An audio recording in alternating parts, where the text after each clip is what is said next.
What a way to kick off the last week before we go on vacation. The last 3 shows on Twitch, and obviously we'll have a My Day Friday at the end of the week. There's so many things going on my screen right now. There's Bits a lot. And hype trains, confetti. Thank you to everyone who has contributed to the hype train already, whether you have subscribed, gifted a subscription, followed along, or cheered with some bits. We are at level 5 to kick off the show. Mellow, thank you. So by the time, baby. in Augie. a couple seconds, we'll probably have to start almost as early as we've ever started with a shot, Carla Marie. Okay, should I give some programming notes up front, like you said? Go for it, yeah. Okay, let's do some business, but not a lot of business. Okay, tomorrow we start the show a bit early because I do have the Vistaprint live stream, which I'm very, very excited for tomorrow's guest. It is Amy, who is the mastermind behind Gilly Wagon, which is Seattle Cocktail Club. So we're going to talk about how and why companies should have different revenue streams, like, if a pandemic hits and stuff like that. Can you just talk about how awesome it was to go on a booze cruise with them as well? That should be your whole podcast tomorrow. Yeah. We are in talks of doing a Carla Marie Anthony booze cruise. That would be I pretty keep cool. calling it drink cruise, and I don't know why booze cruise wasn't coming in my head. Booze cruise is what it's called. Okay, that's tomorrow. So we'll start a little early. We'll do our Bachelorette recap, and then we will cut out about 10, 15 minutes early, and then I'll head over. Which means we'll start early. Yeah. We'll start early. So that's for tomorrow. And then I know there are a few people who didn't get their orders. So I guess last week. Merch orders, by the way. Merch orders. Some of the we didn't get ours yet either because items from ours that were printed ended up going out in some of the other orders. There were some misprints in some of the things. So instead of sending out faulty merchandise, they held it back and had to order like the plain shirt again to reprint it. So instead of getting it'll get there a messed up shirt, you're getting a good one. It'll get there and it was it'll look 15 fantastic. orders as of Friday. Okay. So yeah, hang in there. Hype train level 5. We did it, Carla Marie. Thank you to Robbie and Everett for taking us over that threshold. Appreciate you. Augie the Only G. Augie the Only G is in the Netherlands, right? Or Germany or something? Yeah, but you didn't get your confirmation? Oh, your friend ordered it for you, I thought. What are you talking about? His friend ordered it for him in Maryland, and they were going to ship it. Oh, okay. Yeah, Netherlands. That's awesome. All right, Carla Marie. And I think I saw DJ FaZe in there a second ago. Did I see his name pop through? Yeah, I did. Yeah, DJ FaZe was wearing a You Look Great shirt at the club. He said it's his DJing uniform now. It's awesome. I can't wait. When we come back from New Jersey, one of the first things I'm going to do is go hang with FaZe at one of his club gigs. You're going to be so like Jersey that you're going to need to get to a club. Yeah. Hey, FaZe, do people throw napkins in the air here? Or is that just a Jersey Shore Hoboken thing? Because we care about the environment here and we don't waste napkins. They don't even compost them in New Jersey. Let's see. Yeah, I keep saying we're going to the mystical land of New Jersey for vacation. It's my sister's wedding week. So we were going to do like a show and then we were like, why? Like, let's just take the week off and spend time with our family in the summer, which like. We haven't had time off since January. True. Like real time off. Real time off. And you know what? Part of the reason we haven't rushed back into the radio or corporate world or anything at all is so that we can make our own schedule and do the things we want to do, be with family, do things like that. So I don't feel bad at all taking the week off. No, me neither. Let's see.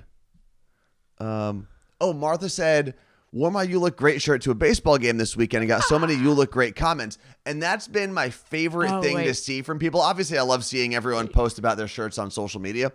But so many people have said, oh my God, I wore my shirt and like 13 people came up to me at the mall or at a baseball game like Martha said. And so many people are getting You Look Great yelled back at them. It's awesome. And it makes me feel so good. I know Mike and Court wore theirs to Disney World and it kept happening. But I want to know if it's people who like are just saying it because they see the shirts or like, do they know? I don't think they know. I kind of want to get my mom on the phone. Why? At some point, the show. To talk about what happened when she wore her You Look Great shirt. And then what happened when she wore her Carla Marie Anthony shirt. Okay. We'll see. What else do we have in here? Let's take the shot because I have a couple news stories from the weekend that I want to get into. Okay. Why? Is it chilled? No, I don't know. Did you chill them, Carla Marie? No. Okay. Cheers. There to the camera, down on the table. The windows.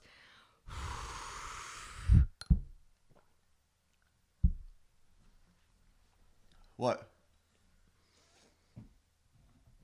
You're going to have to finish your shot before... I'm not even going to look. You got to use your words. That's a bug. Oh, it's a little baby bug. He's fine. There's so many bugs in this house. Okay, so now that we got that out of the way, you okay, Carla Marie?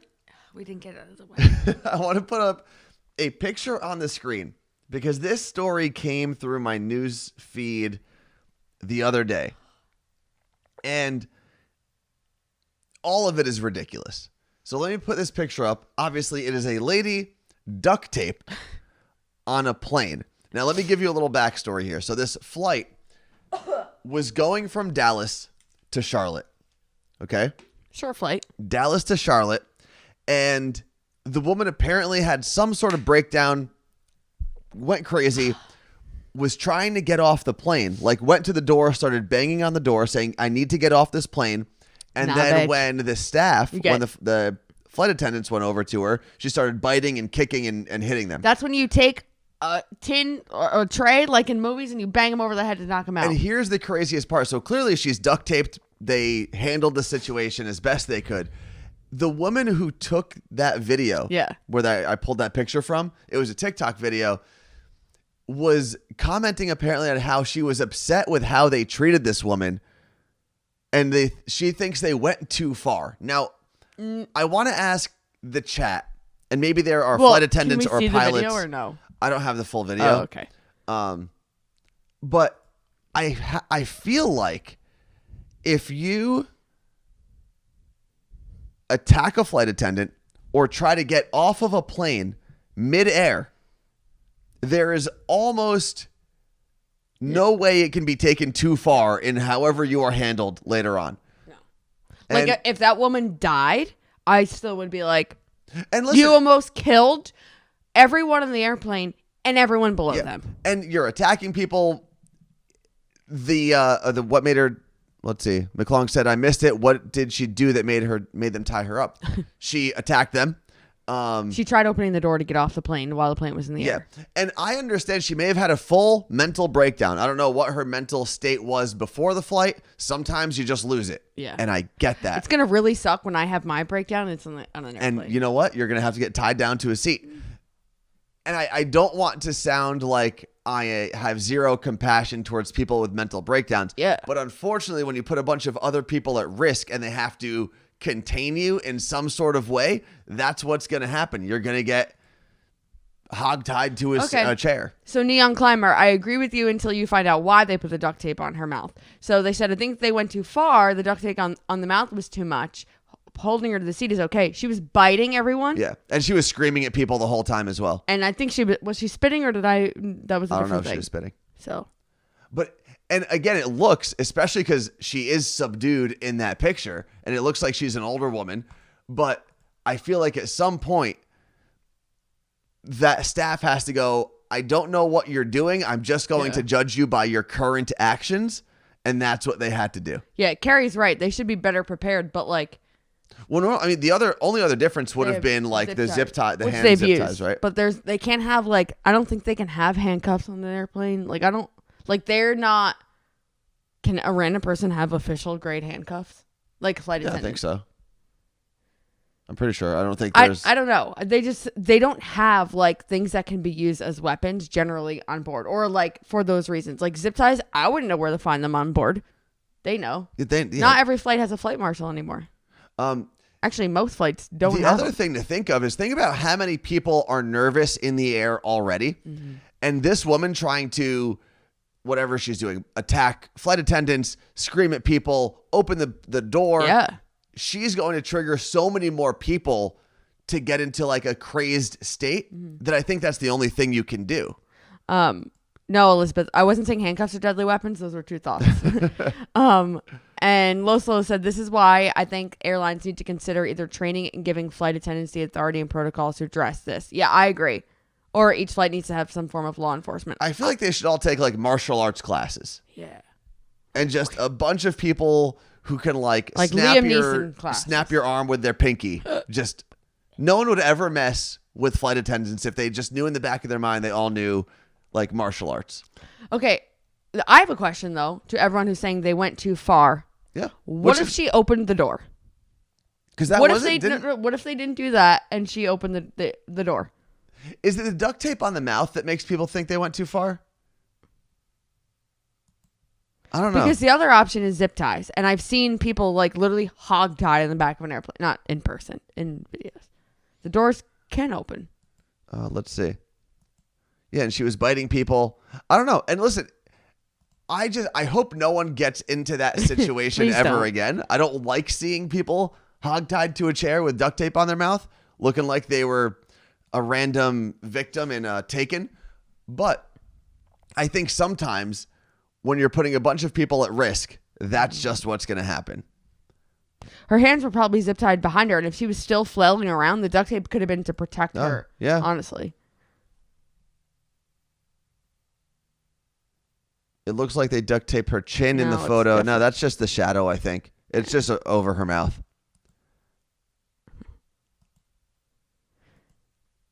We need more information. Yeah. Apparently she was spitting at people, so that could have been the problem. I guess at some point, if you keep spitting at people, they're going to put tape over your mouth. That's her mask. Let's see. I heard that doors aren't able to open mid-flight, but I could be wrong. I actually don't know, and we do have some pilot friends that we can ask and get that information for. You're going to ask him now? Okay. He might not know because I don't think he has to worry about that stuff yet. We have a friend, former coworker, who has gone through flight school and is now collecting all the hours he needs. By coworker, Anthony means boss. Old boss, who left the radio industry after, 15 years? Yeah. Every boss we've ever had in the Seattle market left the radio industry. Says a lot. Maybe we're the problem. We are. Let's see. We got to see him this weekend, and we were drilling him with airplane questions. The same way someone who drills us with the questions about radio when they first meet us. And we're like, can this happen? And a lot of it, he was like, I don't know. I haven't flown commercially. He doesn't start training commercially until next year. He's done simulators, which, by the way, this is the most insane thing ever. And it's going to scare the shit out of people. Pilots train, if you're on an airplane, right? And you're buying a seat, right? And you're no matter what size airplane you're on. A pilot trains on a simulator. And their first flight to fly humans is on that plane. They don't practice on airplanes. Let's be clear. It's a lot safer for everyone to practice on a simulator. Yes. And this isn't like your flight simulator that your uncle plays on his computer at home. This is like an $11 to $13 million piece of equipment that I'd love to try and see how replicates everything from even being on the ground with all the video screens to how you drive the plane on the ground to every single control imaginable through the simulator. So it makes sense. Let's see. Someone just said they Googled it and the physics won't allow you to open the door because of the pressure in the cabin and the high speed. Just let them try. Huh? Just let them try. No. And I think either way, if you think the flight attendants went too far or you think they did the perfect exact thing they should have done, I don't think anyone is changing your mind. If you see this picture, you make up your mind. I don't think anyone's changing it. You know what I mean? Our boss, who's now a pilot, because he's technically a pilot, just not a commercial pilot yet. He was telling us that pilots are trained that what you need to do whatever you can to make sure that the rest of the plane is safe. So if one thing is going wrong, you as a captain can make that decision. Plane is landing immediately. You are allowed to make that decision, and you have to do whatever's going to keep the most people safe, basically. Okay, makes sense. I'm just waiting for the answer about the doors, though. Oh, is he still? You're still texting him? No, that was me from our weekend conversation with him. The other thing, and we'll get back into this discussion in a second once Carla Marie gets the answer from our old boss. So there's a lot of things that are happening in the air this weekend. So there was that. And then Richard Branson, the billionaire who owns Virgin Atlantic and now Virgin Galactic, moved his flight time up to beat Jeff Bezos this past weekend. Sounds safe. And has become the first billionaire, not the first billionaire to go to space, but the first billionaire to take his own space shuttle and rocket to space. So apparently back in like 2007 and 2009, there was a former Microsoft executive who was able to go to the International Space Station. Oh, I didn't know that. This is like, and not Bill Gates, some guy who you've probably never heard of. But how did he train? That guy. Here's but that guy to go to the International Space Station, that's real space. Yeah, I don't know. I guess if you're a billionaire, you can pay people to train you and do whatever you want. So Richard Branson has Virgin Galactic, and the whole point of Virgin Galactic, and the point of a lot of these billionaire space missions, is to create a pissing match between billionaires to see who can get to space first. And I hate it. B, they are trying to commercialize space travel or space tourism, where you can go to space. It helps no one but billionaires. This is how I feel. Well, SpaceX kind of developed, I just stuttered a lot, new rocket technology where they're able to reuse rockets. So like some of it does help a little bit. Okay. It doesn't. Here's why. I am thinking of space as like the final frontier. National parks. Think about national parks and how like we're protecting this land, and every year we're losing more and more of our national parks because, well, prior to this presidency, but we were losing part of that land, right? To commercial real estate, McDonald's, Wi-Fi, like whatever the last presidency wanted to put in national parks, it's protected. I feel like space is very much protected in that. What? How many people have been to space before? Under 100? Like how many? No, I think at this point there's a bunch. All right, compared to national parks. Okay, well, yeah. I mean, millions or of people whatever. go to national parks. I feel like it has been this protected, glorified, majestic space. And we're now commercializing it and ruining it. Like when you watch that video, he just looks like a douche. He's got his idiot friend banging around on the walls in the background. I'm like, you suck, lady. Like you do not deserve to be up there. None of us do. So only the people who have gone through extensive training and schooling and all of that deserve to be up there. So I think currently the cost of going there doesn't justify a bunch of people just spending $250,000 to go. Grace. These people are crazy egomaniacs. Just leave it to NASA. Space tourism just isn't something that should become mainstream. It's a catastrophe headline waiting to happen. 100%. Yep. Like people will die. Yes. Anyway. Yes, Fred. Space is not. Oh, it's a floating junkyard. Yeah, space is a bit. When you actually get up there, I bet it's just like litter everywhere. I mean, I don't know about everywhere. I think there's a lot of space. Do you know that according to the FAA, the beginning of space is only 50 miles away from Earth's surface? Where is Earth's surface? What we're on? Yeah. How many feet is 32,000 feet? How many miles? 2? That's it? Isn't a mile 16,000 feet? Or 1,600? No, 1,600 feet. I'm an idiot. Yeah, Los, I'm with you. Selfishly, I want these guys to donate money to help me pay my student loan debt. Like, if they just did that, it would be a much better world than leaving the world. Well, how about instead of trying to leave the world, you help the world? No, so Jordy Matthews, apparently Branson did reach just above the space line, which is 50 miles above. I mean, they were floating. Was he a mile off or something? Wait, 5, a mile is 5,000 feet? I thought it was 16. Why was I so off? I'm an idiot. What else do we have in here? So what I wanted to get to, though, was not only the fact that... That's why Denver is a mile-high city. It's not 16,000 feet above sea level. Denver, it's 5,000 feet. No. That's why it's a mile-high city. Is it 5,000 feet high? That seems kind of ridiculous. To be that high? I don't know, man. I don't know math. So... what was I going to say? Oh, so Branson goes up to space this weekend, 50 miles up there. He does his whole thing, comes back down. He beats Bezos in the race or space race. What bothered me though was, you know how kids get little pins? What, Carla Marie? Fuck off, Brian. He said Carla Marie's right for once. Yeah, one time. Well, can you accept that defeat? Sure, yeah. Did you know how tall Denver is? I just know it's the mile-high city. 5,280 feet. So, You know how when kids get off planes, they get the little wings, yes. the pin?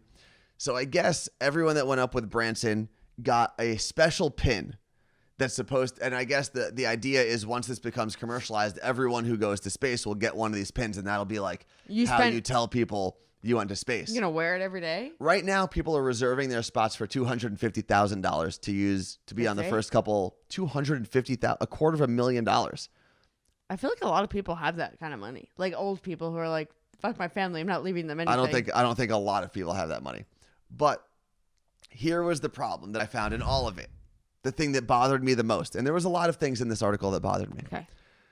But what bothered me the most was the guy who gave Richard Branson the pin in his little speech before he pinned him says, congratulations on you did nothing. Flying your first commercial, whatever, to space. Sir Richard Branson, the astronaut. Now, let me be clear. Richard Branson, by sitting in his little rocket and going to space, is just as much of an astronaut as I am a pilot when I fly to New Jersey. Yeah. Just because you sat in a chair does not mean you are an astronaut. Who's flying this thing? An actual astronaut. Oh. Like he had an actual astronaut with him. Is it like, but they have to, like astronauts do they fly rockets? So what happens? Very automated. With this rocket, and I think it's similar to what goes on with the Blue Origin Jeff Bezos rocket, is you have two vessels essentially. You have the main rocket that takes you up, and then it lets you go. And then that detaches, and there's pilots on that one in the Virgin Galactic version of it. And then the other rocket also takes off from that point. Right. And there are two pilots, so one for each of them. As far as I know. Oh, so there's no backup pilot in each of them? Maybe. I feel like you also understand that once you're in space, if something goes wrong, like you're probably just dead. Here's the question, though. Yeah. Virgin Atlantic. What are they called? Virgin Galactic.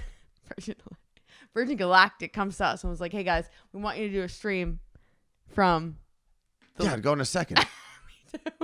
Of course. Even after just ripping it. Yeah. No, and that's why I don't mind. I would get up there and be like, fuck space for billionaires. Good for you, Carla. And then they'd leave me there. That would do so much for the world. No, I would get up there and give a speech. What are they going to do? Cut me off? Maybe. Probably.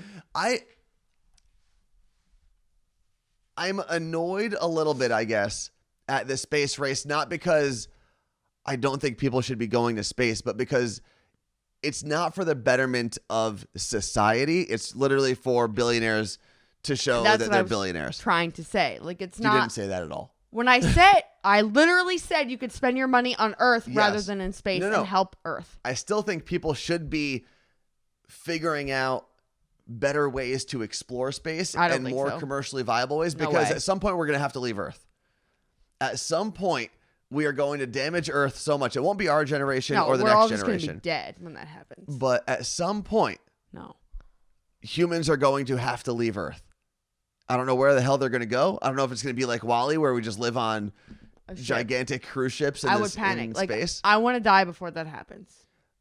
Maybe we'll go to Mars. Who knows? Like that first group of people that has to leave Earth and go to Mars or wherever you have to go, like, fuck that anxiety. Oh, yeah. Like, the first group of people born there, they're fine. But, like, that first group that lives on Earth and has to leave, no, thank you. I don't want to go. Also, someone said, DJ Sin said, SpaceX at least is focused on bringing up some cargo.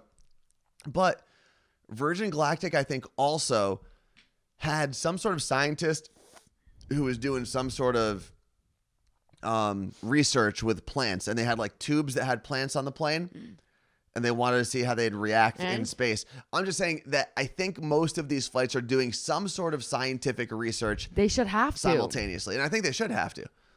It's Me Meat said if we would spend money to protect Earth, we wouldn't have to leave Earth. Correct.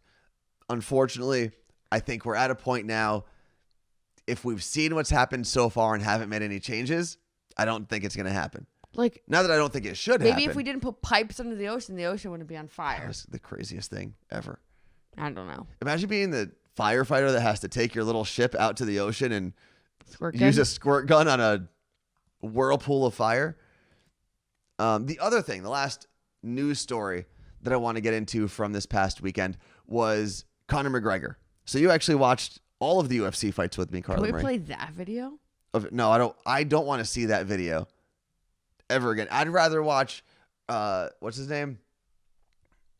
Richard Branson Branson get his wings a million times than watch that man, Conor McGregor, break his ankle again. Serious question. I'm not trying to say this in a funny way. Is he like mentally unstable? McGregor? Yeah. I would assume that if you've made it your life's work to punch people in the face and get punched in the face, there's something different about you. So I don't know if it's off, but it's definitely different. Conor McGregor was fighting Dave Poirier. What's his name? Justin Poirier? Devin? No, isn't it Justin? Someone will tell us. Anyway, Poirier, very good looking man. Mm-hmm. I don't know how his face stays that hot being good. He's like a tough Channing Tatum. He's just Dustin. We were Devin and Justin. We got it. Together, we can get there. I was like, I think it's a combination of what we're saying. People were probably screaming at their computers. Dustin Poirier. I've seen him fight before when I've seen him fight McGregor. Mm-hmm. I like him. Anyway, they fight one round, and Conor McGregor must have I guess he hurt his foot kicking him at one point, because near the end of the round, he steps back on his own foot. This man who's supposed to be the strongest fighter or whatever, snaps his leg. This is my hand. This is his foot. His whole leg. Imagine. This is his foot. He was like this. Yeah, it was gross. Standing on just his leg. He was standing on his shin, basically. And we both watched it happen in real time. We were I stood there with my mouth open for without making sounds for 15 seconds. If you haven't seen the picture, leg, foot. If you haven't seen the picture, Google it on your own and prepare to see a gross injury. Mm-hmm. The craziest part about that was he breaks his leg, he falls to the ground, mm-hmm. and you see him point at his leg for a second, and Dustin Poirier is obviously in fight mode, isn't paying attention, and pounces on him and starts beating the crap out of him. And he keeps fighting back, though. So for I would have been crying. So for about 8 to 10 seconds, Conor McGregor's got a terribly broken leg and is just getting punched in the head over and over. So I think UFC fighting is going to be, what is the F stand for fight? UFC. It's Ultimate Fighting Championship, okay, yeah. So I wouldn't say fighting. So UFC is going to be my new fave because the drama that surrounded this. So apparently, Dustin Poirier's wife had been in Conor McGregor's DMs at some point. What did she say? She requested him. I don't remember what she actually said, though. All right. So, he could have just made it up. I think he embellished a little bit, yeah. So, Conor McGregor, in his rage, broken in half leg, is on the floor in his Irish accent, screaming his head off during his interview. And he's like, blah, blah, blah, and your wife's going to be in my DMs. And Poirier almost went over to him and beat him again. But prior to that, Dave Poirier said, Dustin. They're not going to hire me. Dustin Poirier said a quote that people are losing their minds. Karma's not a bitch. She's a mirror is one thing that he said. And he also said, kiss my whole asshole. Which was a Jay-Z line back in the day. Yeah, I learned that. So it was Dave Coulier. Yeah, the Jay-Z line was, fuck critics, you can kiss my whole asshole. If you don't like my lyrics, you could press fast forward. You don't remember that? Let me allow that. Hold on. There we go. So what did you think? So you watched 5 matches. I like that it ended in 1 round, though. Why? Because it's just okay, ding, ding, let's do it again. Stupid. Just so you think all the fights should be 1 round? Just 1 round. Go. Why? Because if you can't win 12 minutes or whatever it is, why do you need... It was 3 or 5 minutes in that round. In a championship round, it's 5. All right. Maybe they can have 3 rounds. Is that 9, right? 9? What? What is it normally?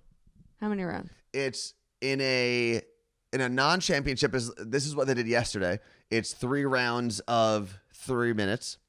And in a championship round, it's 5 rounds of 5 minutes. And please correct me. I'm not the biggest UFC fan in the world. So if you're a bigger fan. UFC, they don't use gloves?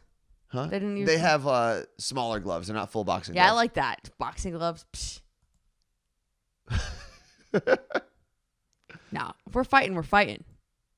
3 rounds of 5 minutes is the championship. Court said in the photos where he's sitting, his leg is all straightened back out. Who does that? How does that happen? It looks like it could still be. Should still be one. Well, the were doctors jumped in right away, and he had surgery yesterday. Mm-hmm. And he's fighting today. No, he had surgery yesterday, and people are already talking about their 4th match they're gonna have, but it won't be for at least a year. Yeah, because by the foot is in time, half. I mean, they had to screw his leg back together, basically, like plates like my and hand. screws, and That's why I can never box. it's gonna take probably 6 months before he like walks normally I'm gonna have a nip slip and works out normally. Like, okay, Texaco Shorty said, I think it's 3 5-minute rounds and then 5 5-minute rounds for the championship. Because the only 3-round match there was the Greg Hardy match with the guy that drinks out of his shoe. That guy. Which there couldn't be a better combination of people in the ring to create a villain and a good guy. So Greg Hardy, if you are unfamiliar, was cut from the Carolina Panthers for I didn't know that. beating his girlfriend and, quote, throwing her on a pile of guns. All right. Well, you know what, buddy? So the UFC lets him play? Yeah, I mean, I don't know how you're supposed to keep someone out of that. So did Greg Hardy lose? Greg Hardy lost in the first round within like 40 seconds or so. He got punched straight in the eye and went down. And you take that guy on one side of 1/8 of the octagon, Mm-hmm.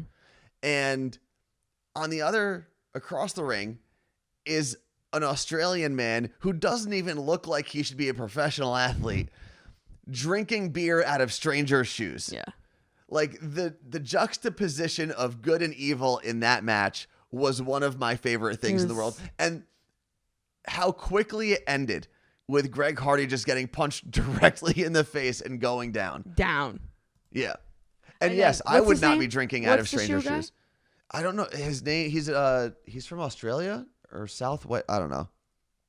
I probably should have had that prepared. So Neon Climber said, if you break your femur, the EMTs put it in a traction splint, so we lengthen your leg and it actually hurts less. But what did he break? Do we know? What was the final? His tibia and fibula. The leg. Yeah, snapped both. So it wasn't even his foot. Foot's fine. No, his ankle. Yeah, is it disconnected though? What do you mean? His foot was disconnected from his leg. His leg was just broken. But this is your foot? Imagine, so yes, but it wasn't where his ankle didn't break. It was above his ankle. So that's what broke. You've never, knock on something. You've never broken, this is wood? I have fractured a couple different bones, but I've never fully broken anything. I fractured my hand. Oh. I fractured right here, this bone. You never told me that. Yeah, I did. We did the same thing. No, yours was here. What? Oh, mine was this bone on the very side of your hand. I was the second. What is it called? Metacarpal? Is that what it is? Yeah. I snapped it like a wishbone. So yeah, I broke that. I broke the bone that my fibula is connected to. I fractured that. Oh no, I don't remember. Something in my leg. I broke my arm when I was 7. I broke my ankle, like my growth plate in my ankle. So like my right foot is slightly tinier. Do you have a baby foot? It's not. It's like a quarter of a size smaller. It just stopped growing at age 13. Luckily, I was like done growing at 13. I haven't really grown much since. And I broke my hand a few years ago, and I've broken every toe at least once. Some of them more than once. Oh, and fingers. Tristan said I'm currently going through ACL rehab, so that's a tough rehab. Good luck with that. Just keep in mind that you are not Conor McGregor with a snapped. No. So it'll just get you through. Yeah, what else do we have? Now everyone's telling us their injuries. A fracture, yeah. Yeah, but it wasn't like I've never had a clean break, thankfully. But you're supposed to. Clean breaks are better. Maybe. To heal. But I've broken a finger, a hand, fractured my leg, and then I had something called I think it was called a hip avulsion.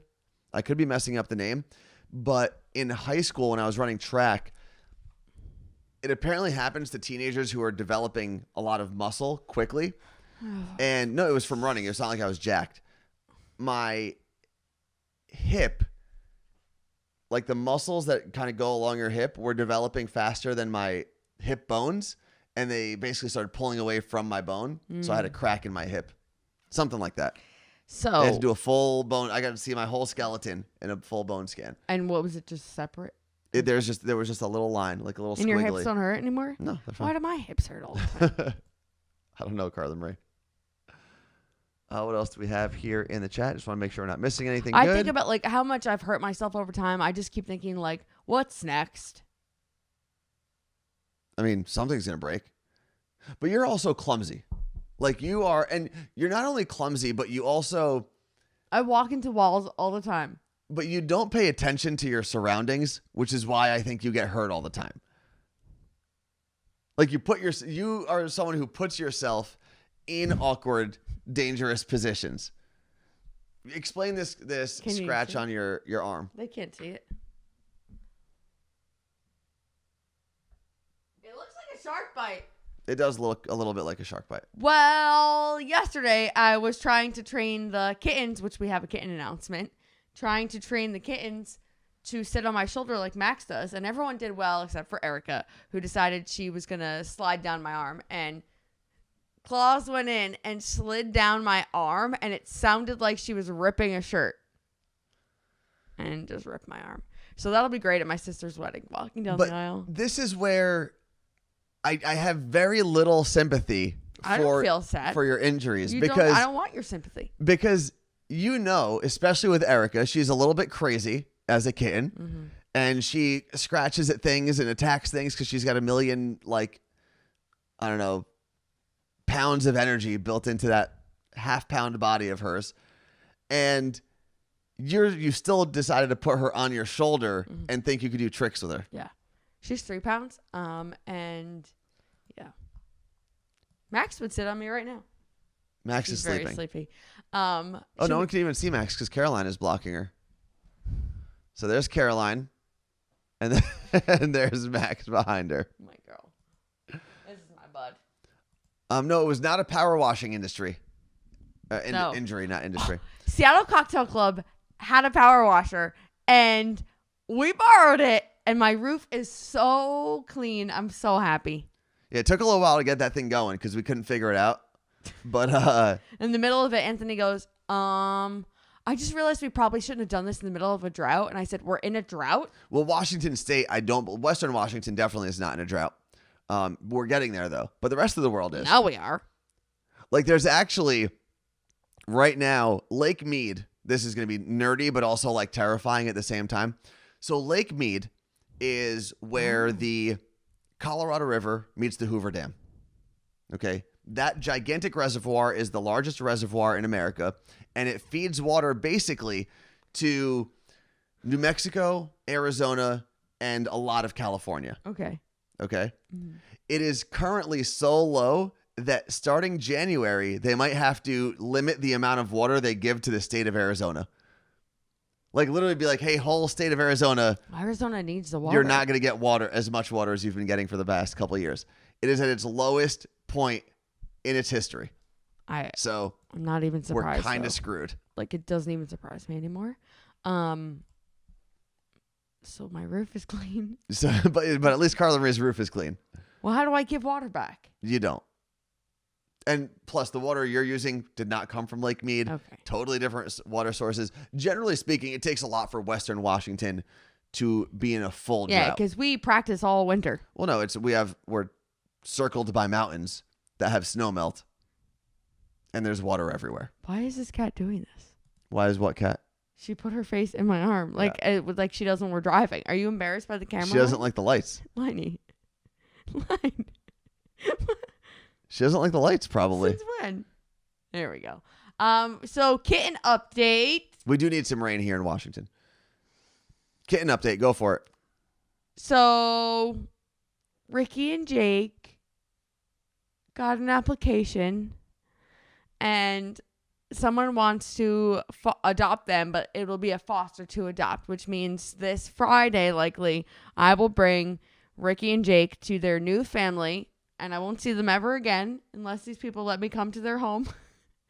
And they'll stay with them and until they get spayed and neutered, that family won't officially adopt them.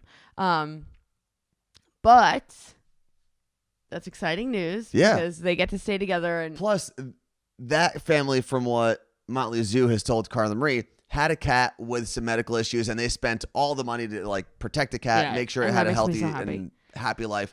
And little baby Jake, the kitten, has a heart murmur. So we never talked about this publicly. So yes. And it's I don't want to say bad heart murmur. It's just more than like some kittens have heart murmurs because they're kittens. Like the vet told me this is like a decent heart murmur. I was like, oh, fuck. Okay. Then we find out that baby Jake likely is a dwarf kitten. He might be, yeah. Which means like low bub and grumpy cat, but not as like severe dwarfism as they had. So when we found this out, there was a chance that Ricky and Jake were going to get split up because Jake wouldn't be able to get his neuter surgery like for a while. And let's be clear, we're talking about baby Jake the kitten who has a heart murmur, dwarfism, and will get neutered. Not the human baby Jake. That baby Jake does not have dwarfism, is not getting neutered, and I don't know about his heart. Right. And this was before we had any applicants, and then that would have meant that like Ricky would have been held back from being adopted because they technically can't get adopted out until their surgeries and whatnot. So we were like, well, if that's the case, we'll keep baby Jake. Possibly. So there was a world where in my head, I was going to have 3 cats like ASAP soon. And we were going to tell everyone about it. And I was like, oh my God, we're going to have 3 cats, baby Jake. How cute. And then this family came in and I was like, this is such a better situation because they do love each other. They get to stay together. Selfishly, obviously, I love baby Jake, but. Yeah, but I think you're also getting to the point now where like, you have your kittens who are like well behaved, and I don't know if you're ready for another crazy kitten running around. I'm not ready for an Erica, but I'm ready for baby Jake. And then Erica and John got an application. We're just waiting for the information. So, but yeah, I'm like the fact that the 2 of them can stay together though, because like you say all the time, he loves them. Yeah, he loves all 4 of them. So that 3 of them. So that makes me super sad. Well, I mean, they're going to be broken up at some point. No one's going to adopt 4 cats or 4 kittens together. But it is funny. So when we have to wrangle the kittens to put them in the bathroom where they sleep, Jake's always last because he's smallest and he's smart and knows that if he hides under the couch, it'll take forever to get him. But we've learned that all you have to do actually is wrangle the other 3, put them into the bathroom, and the second they start making noise, Jake goes to save them, basically. Yeah. He's like, where are my friends? Yeah. So cute. So it is really cute. They're all unbelievably cute kittens, and it looks like within the next month they'll all be adopted, which will be cool. And that'll be 7 kittens that you have fostered and sent out to other homes? 7 and then 9 with these 2. So 9 kittens for you, 4 for me. So 13 kittens total between the 2 of us. Mm-hmm. And then we may get Erica and John back from the foster babysitter when we come back. So that's what's going to suck about Fridays, bringing them, is that someone could adopt them while we're away, and I'll never get to meet their new family. Well, say goodbye as if you're... But I want to meet those people and be like, why? This is my number. You have to send me pictures every holiday. We are. I think we'll do another kitten stream on Thursday, probably. I'll just cry the whole time. Oh, yeah. We can have all of them in here. It just sucks because, like, I know I'll be fine after, like, 2, 3 days. Peeps and Dreams were the worst for me. Worst cats. I didn't even cry that much giving these 2 back before I decided to keep them. Yeah, but you cried a lot after you gave them back. I don't think so. You did. You cried on a plane. I did cry on a plane. So this is when we were... Because that lady said something mean to me on Facebook. So, a little backstory. Carla Marie, if you're not familiar, never liked cats. When she fostered these 2, she was only doing it to help our friends at Motley Zoo. Never thought about actually keeping cats. And then when she had to give them back because we were doing one of our Delta trips, she spent the next, 4 days doubting herself and crying about the fact that she just gave these kittens back and how she wants them back and whatnot. And then thankfully Motley Zoo had them spayed and then brought them back to Carla Marie, and she got to adopt them forever. They're the best. Snoozula said, my sister-in-law does individual portraits of each of her fosters and puts them on her foster wall. It's so cute. That is, you should do really cool pictures of them. high quality All right, portrait photos. I got to make sure. I think I have them for the last 3. Yeah, and that's how Carla Marie became a cat mom. Yeah. Here we But are. I remember we were on a plane. Oh, but really I want quick. to say it was Chicago. We're going to Chicago. And we're on the way back, and I look over at Carla Marie, and I was just like, Are you crying? And she was literally on the flight sobbing. I wasn't sobbing. Yeah, you were quiet sobbing. And I was like, what? I thought someone died. I had no idea what happened. And she was like, people are saying that I abandoned the kittens.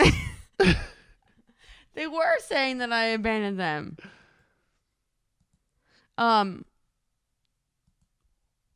Wait. You should get a cuddle clone of them? Yeah. What is that? You can get stuffed animals that look exactly like Oh my God. Stop it. So Motley Zoo just got more kittens in, and they are getting even more in. You can email foster@motleyzoo.org if you would like to foster. I would swear suggest it's super rewarding. Oh. What were you just doing? She was doing that. Oh. She was kicking me because I was playing with her feet. So I would suggest fostering wherever you are. I'm sure there is a rescue or an animal shelter that needs a little bit of help. Not only because it's like a nice thing to do for the animals, and yeah, there's a little bit of an expense. You're buying food. Normally the fosters or rescues or whatever will provide you with everything else. I just buy it. But I think you get to play with kittens and stuff at their cutest. It is the best. Right? It is super rewarding, but you're doing it for the animals, and I know that like there are some people who will foster and not like go above and beyond. Like if you're going to be someone who fosters through this show, you have to go above and beyond for your pets. I think if you end up with a puppy or a kitten, you end up going above and beyond anyway because they're so cute. You know, it's hard not to put all of your effort into the little cuties that are running around. Do you want to go grab baby Jake, the dwarf, and show everyone baby Jake? They haven't eaten yet. I opened that door. They're coming running, all of them. I mean, that's up to you. Let's see. Yeah, if you have animals already, you don't need to foster. But it is interesting because I never thought that I would want a cat until I fostered 2 kittens because they, again, it was kitten season. They had an overflow of kittens. Okay. And you're going to get them? Yeah. All right. Baby Jake is on the way. You're not bringing all of them, are you? I don't think so. You're not going to carry all of them up the stairs. We'll see what happens. But the cool thing about fostering, especially with Motley Zoo, is Motley Zoo helps you along the way so much that if you've never had an animal before, it's a great way to figure out if you can handle it. If you can handle the schedule and the maintenance and all of that stuff, and they help you along the way. And I never thought that I would want a cat before. And 2 summers ago, when I fostered Peeps and Dreams, I got to a point where I was like, oh, I can definitely do this. Like, it gives you that kind of soft launch into the pet owning life. What else do we have in the chat? Miss ALK, is that Annalise in the chat? I want another kitty so bad. Oh, you have all of them? And Caroline said, peace out. Max is not happy. Look at Max's face. Here, this is baby Jake. Erica's going to eat everything. Also, I found this on the floor. My toothbrush head? That's nice. This is little baby Jake with the heart murmur and possible dwarfism. He is the cutest. This is Ricky. Okay, well, you're not. Who is one of my favorites. Actually, she really is my favorite because she's the bravest one out of all of them. She is brave. And she looks crazy. She looks like a little ferret. And you know, I saw something on TikTok. What are you doing? We're not going to use it. It was on the floor. It was on the floor. They were eating it. I could have rinsed it off. No. I saw something on TikTok I'll get you a new one, that said, wet a toothbrush and brush your cat, and it feels like their mom licking them. Did you wet it? No, but she likes it. So Ricky is the bravest one out of all of them. That's Erica. She's the craziest. And then John is somewhere else. You're about to see Max go into full. No, Max doesn't attack Jake, though, does she? Not normally. Okay, well, we're not doing the cat cam yet. We're going to have a full cat cam on Thursday. Hey. Scratching my and that is Annalise. So everyone needs to congratulate. Oh, get off of here, Erica. Oh, God. She refreshed the chat. No, we're good. So Annalise is currently, you didn't start your new job yet from what I understand, but is an awesome radio person who was in Charlottesville until last week and is now going up to Richmond, which will be really cool. It's a huge jump for like a radio person to go from, market 200 or something in Charlottesville to the top 50. So congratulations, everyone. Give Annalise, which is Miss ALK in the chat. Yep. She'll be your best co-hosting a country morning show there, right? Yes, country. And it was Richmond, Virginia, our meetup, right? Where Annalise came? Yeah. Oh, no, maybe she's going to Virginia Beach. I maybe messed that up. But we went to Richmond. Yes, that's where we met. Okay. So if you were at our Richmond meetup, Annalise was there. Yeah, I may have messed up the city that she's going to. But I'm sure she can correct me in the chat. Someone is scratching the chair. This is just, they've been here for seconds. Crazy Erica. What was her? Yeah. Ma'am. I think it's time to go. What do you think, Carla Marie? Oh, yeah, that's where Annalise and Kara met and now they're friends. Oh, really? That's awesome. I knew that. I did not know that. It is Kara. This one is crazy. Okay. Are you going to fight me? There you go. Hey, stop. Yeah, we met in Richmond. Ricky. Oh, and then she's moving to Virginia Beach. That's where I messed up. So I think the kittens need to get out of here. It is 9 o'clock. It is time for us to get out. I'm going to finally get a haircut after 3 months of not getting one for whatever reason. So it's going to be insane. I'm so excited to get a haircut. This cat's up for adoption. Come get her. Oh, Annalise is watching us while she packs. Well, packing stinks, so good luck with that. We will be back tomorrow, Tuesday. If you are inclined to do so, watch The Bachelorette tonight. Watch our girl Katie. I think Max, the musical artist, is also on tonight, who's a good friend of ours. So watch both of them. We'll talk about it tomorrow. Peace out.